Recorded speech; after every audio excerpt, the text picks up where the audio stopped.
আমরা কয়েকদিন ধরে দেখছি এসএসসির সামনে বা ধর্মতলায় যাদের চাকরি গেছে তারা আন্দোলন করছে, লাগাতার লাগাতার আন্দোলন করে যাচ্ছেন।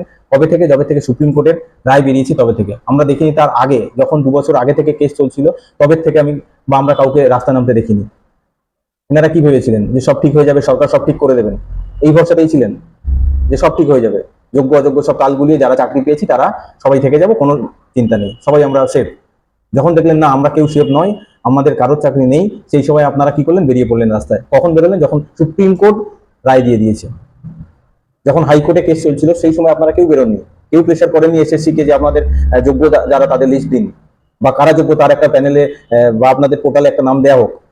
সেখান থেকে রায় বেরিয়ে সুপ্রিম কোর্ট গেল, সুপ্রিম কোর্টেও যখন কেস চলছে তখন আপনারা বেরোলেন না। আপনারা কি করলেন? চুপচাপ বসে গেলেন, স্বার্থপরের মতোই বসে গেলেন। কেন? যে আমাদের সরকার আছে, সরকার ঠিক করে দেবে। আমরা দেখেছি অনেক মাস্টারমশাই, আমরা দেখেছি যখন আরজি করার সময় অনেক মাস্টারমশাই এরকম ছিলেন, চুপচাপ ছিলেন।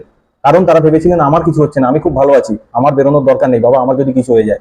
এভাবে আন্দোলন করলে আন্দোলন সফল হওয়া যায় না। আন্দোলন করতে গেলে সৎভাবে করতে হবে, নিঃস্বার্থভাবে আন্দোলন করতে হবে, তবে আপনারা সফল হবেন।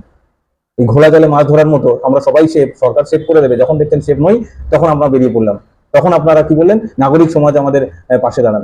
সেই সময় কোথায় ছিলেন যখন আরজি করে এরকম একটা ঘটনা ঘটেছিল, বা এরকম আরো যখন দেশের মধ্যে রাজ্যের মধ্যে ঘটনা ঘটে? কোথায় থাকেন আপনারা? তো সমাজের মেরুদণ্ড, আপনাদের আগে বেরোনোর কথা, আপনারা তো বেরোন না।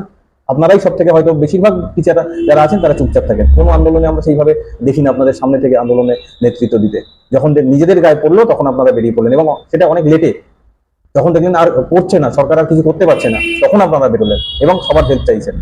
এভাবে হয় না, এটা অনেক লেট, টু লেট। আর কিছু হয়তো করার নেই। যদি আপনারা চাকরিটা ফিরে পান সব থেকে আমরা খুশি হবো, কারণ এতগুলো ফ্যামিলি আপনাদের উপর ডিপেন্ডেবল।